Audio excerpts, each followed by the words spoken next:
There is a strange and terrible truth that lives in the depths of every human soul, a truth we spend our lives running from, building walls against, burying under achievements and relationships and the busyness of our days.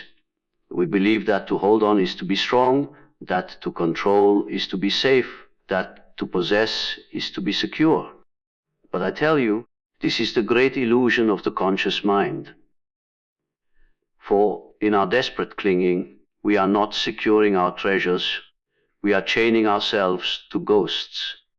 The very things we grip most tightly, our certainties, our identities, our past sufferings, our future anxieties, become the bars of our own prison. And here lies the most profound and unsettling paradox the psyche will ever confront, that to truly find yourself, you must be willing to lose everything you believe yourself to be. That to gain the world, you must first release your claim upon it. This is not a spiritual platitude, it is a psychological necessity, the dark and beautiful threshold where transformation begins. Look at your hands right now. Notice how they are positioned. Are they open, receptive, ready to receive what life might offer? Or are they clenched tight, holding fiercely to what you already possess? This simple physical gesture reveals a profound psychological truth about the state of your soul. We move through life as collectors, accumulators, guardians of our precious possessions, our beliefs, our relationships, our accomplishments, our identities. We build fortresses around what we call mine, and we believe these walls protect us. But slowly, imperceptibly at first, the fortress becomes a prison. The treasures we guard become our guards. The things we thought we possessed begin to possess us. I have seen it in the dreams of my patients, the dream of carrying a heavy chest that grows heavier with each step, the dream of a beautiful house whose doors have slowly sealed shut, the dream of a glorious crown that has fused to the skull. These are not mere fantasies, they are precise symbolic representations of a psyche that has confused ownership with imprisonment. Consider the man who clings to a grievance from decades past. He rehearses the story of his injury, polishes it like a precious stone, carries it as proof of his suffering. But who is truly suffering in this moment?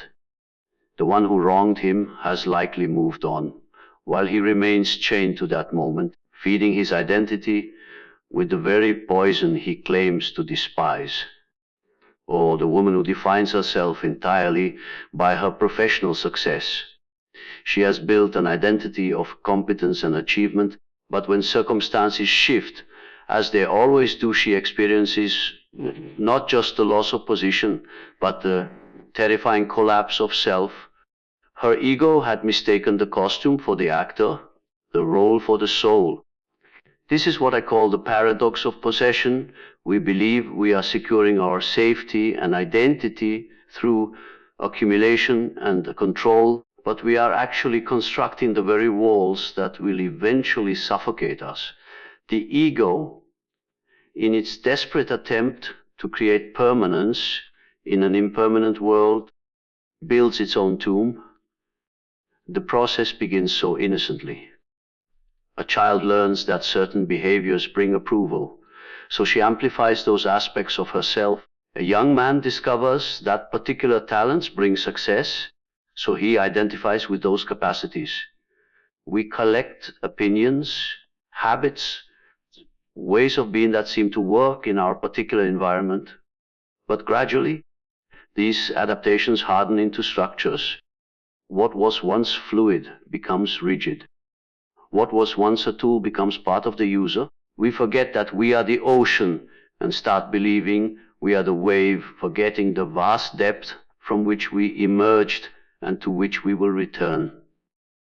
The spiritual task, the psychological necessity, is not to destroy these structures prematurely, but to recognize their true nature. They are temporary vessels, not eternal truths. They are the costumes we wear for particular scenes in the drama of life, not the essence of who we are. The beginning of freedom is this simple, terrifying recognition: you are not what you own. You are not what you have achieved. You are not the story you tell about yourself. You are the awareness that witnesses all these things coming and going. You are the space in which the drama unfolds, not the actor trapped within it. If you dare to truly look into the depths of your own resistance to letting go, you will eventually meet the shadow. Not as some abstract concept, but as a living, breathing presence within your own psyche. What is this shadow? It is everything you have been taught to disown, everything you fear might be true about yourself, every unacceptable impulse, every hidden desire, every aspect of your being that does not fit the acceptable narrative you present to the world. And here we encounter the second layer of our paradox. We cling most fiercely not to our light, but to our darkness. We would rather maintain our familiar suffering than face the terrifying freedom of releasing it. I have witnessed individuals hold on to resentment, anxiety, even self-loathing with a dedication that borders on sacred, because these painful states, at least, are known. They have become part of the identity. To release them feels like a form of self-annihilation. The shadow convinces us that it is our protector, when in reality it is our jailer. Consider the profound fear that arises when you contemplate true release. What if you let go of your constant worry and discovered you could actually navigate life without it? What if you released your resentment and found yourself without the familiar story of your victimhood? What if you surrendered your need for control and discovered that life could unfold in ways beyond your planning? The ego trembles at these possibilities because they represent uncharted territory. The shadow whispers, better the devil you know than the devil you don't. So we maintain our grip on our suffering, our limitations, our judgments, not because they serve us, but because they define us. This is the shadow's ultimate deception. It makes us believe that our chains are our jewelry, that our prison walls are the boundaries of reality itself. The work of letting go, then, is not some gentle relaxation. It is a courageous descent into the underworld of your own psyche. It is facing what you have buried and saying, I see you, I acknowledge you, and I release my identification with you. This is where true transformation occurs, not in the light of conscious intention, but in the dark soil of the unconscious. When you stop fighting your shadow and instead bring it into the light of awareness, something miraculous happens. The energy you used to suppress it becomes available for life. The traits you disowned, your anger, your vulnerability, your wildness, your sensitivity, transform from demons into allies. Your anger becomes passionate conviction. Your vulnerability becomes authentic connection. Your wildness becomes creative vitality. Your sensitivity becomes deep intuition. Nothing is lost, everything is redeemed. The process is not about becoming perfect, but about becoming whole. It is about reclaiming the fragments of your soul that you exiled in your attempt to be acceptable, to be safe, to be loved. Letting go of the shadow's grip means no longer allowing your unconscious fears to dictate your conscious choices. It means stepping out of the self-constructed drama and into the authentic expression of your being. There is a death that must occur before any real rebirth can take place, and I do not speak of physical death, but of psychological death. The death of the persona, the death of old identities, the death of outgrown ways of being. This is the most terrifying aspect of transformation, and yet it is the most essential. Nature shows us this pattern relentlessly. The seed must break open for the plant to emerge. The caterpillar must dissolve in the chrysalis for the butterfly to form. The forest fire must devastate for new growth to arise. The psyche follows this same archetypal pattern. We fear this death above all else because the ego cannot imagine what exists beyond its own dissolution. It clings to known forms, even painful ones, because the unknown seems like annihilation. But what if I told you that this death is not an ending, but a homecoming? What if the very thing you resist is the doorway to your becoming? Have worked with many individuals at this threshold. The businessman who achieved everything his ego desired, only to find himself empty and meaningless. The artist who became trapped by her own successful style, afraid to evolve beyond what brought her recognition. The parent whose identity became so fused with their children that they lost themselves entirely. In each case, the path forward required a death. The businessman had to let his achievement-oriented identity die. The artist had to sacrifice her familiar forms. The parent had to release the role that had become their entire world. And in each case, the initial experience was one of terror, disorientation, and profound loss. The ego screamed in protest, convinced it was being murdered. But then something else emerged, something that had been waiting in the wings all along. A more authentic expression, a deeper purpose, a truer self. This psychological death is not a one-time event, but a continual process. We are always outgrowing our current forms, always being called to release what no longer serves our growth.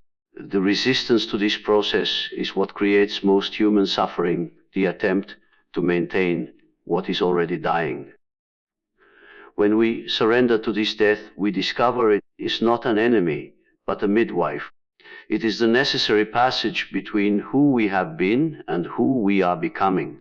The secret is to learn to distinguish between what is essential and what is temporary. Your essence, your true self, cannot be destroyed. It is the consciousness that witnesses the death of all forms. The identities, the attachments, the beliefs, the stories, these are the temporary vessels that must be released when they become too small for your expanding consciousness. The courage to let them die is the courage to be truly alive, to continually die to what you were, so you can be born to what you are. We have been taught a dangerous lie about strength, that it is found in resistance, in control, in impenetrability.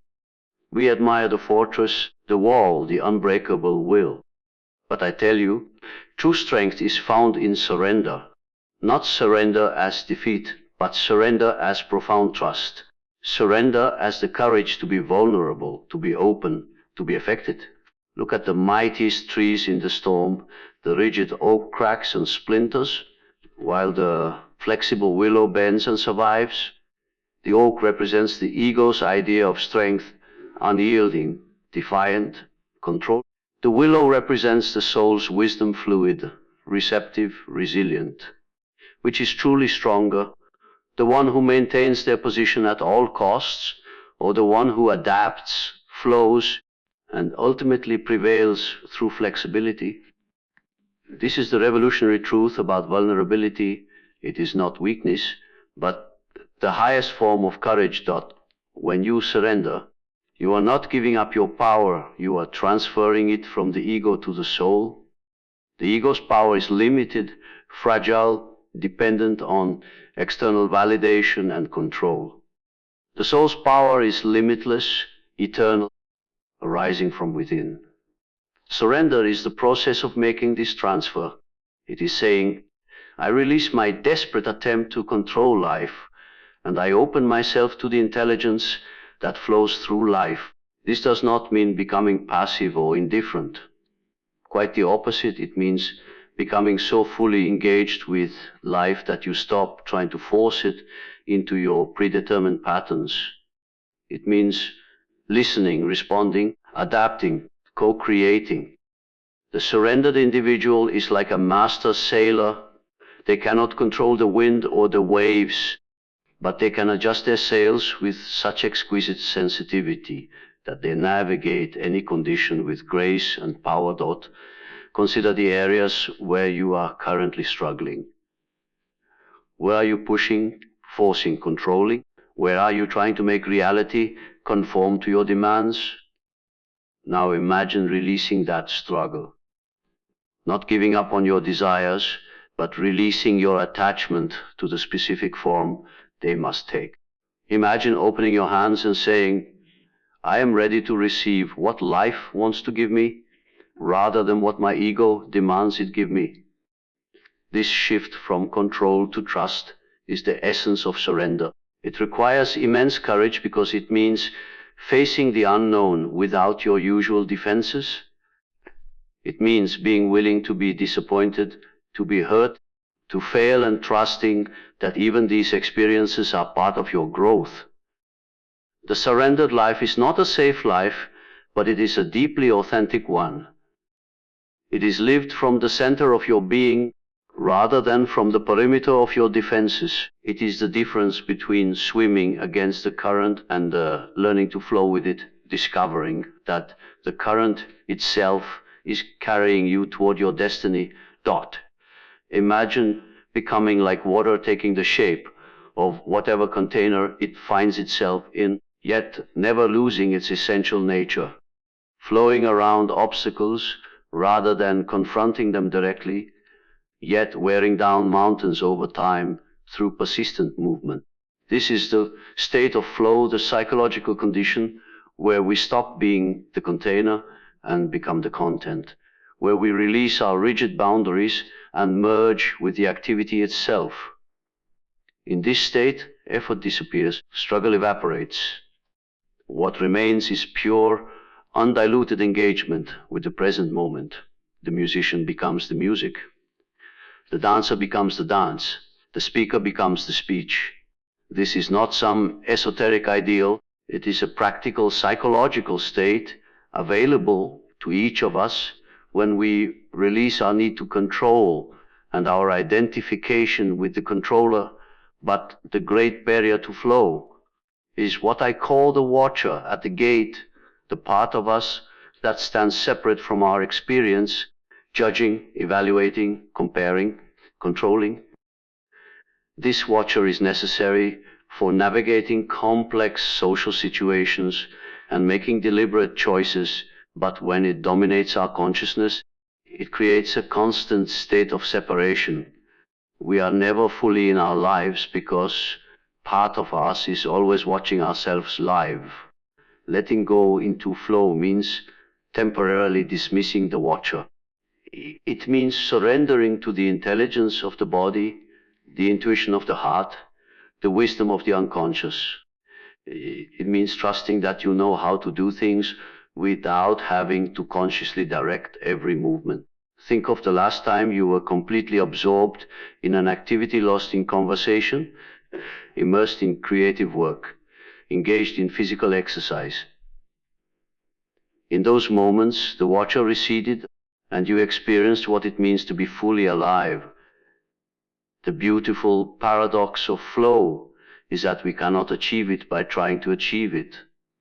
Flow comes when we stop striving and start surrendering. It is the natural state of the human organism when it is not interfered with by the ego's demands. The path to flow, then, is one of subtraction rather than addition. We don't need to acquire new skills as much as we need to release old inhibitions. We don't need to become more controlled, but more surrendered. The practice is to notice where you are holding, where you are controlling, where you are separating from your experience, and gently, compassionately release that grip. Allow your breath to flow without directing it. Allow your thoughts to arise without controlling them. Allow your body to move without commanding it.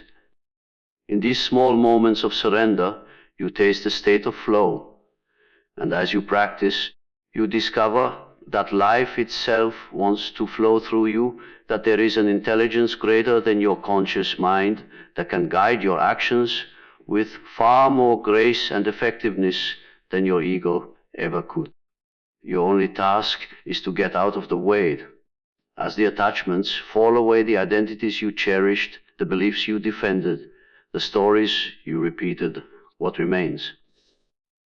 This is the question that terrifies the ego, for it cannot imagine existence beyond its familiar structures. But I tell you, what remains is not emptiness, but essence, not nothingness, but everything. When you strip away all that you are not, what you are shines forth with undeniable presence.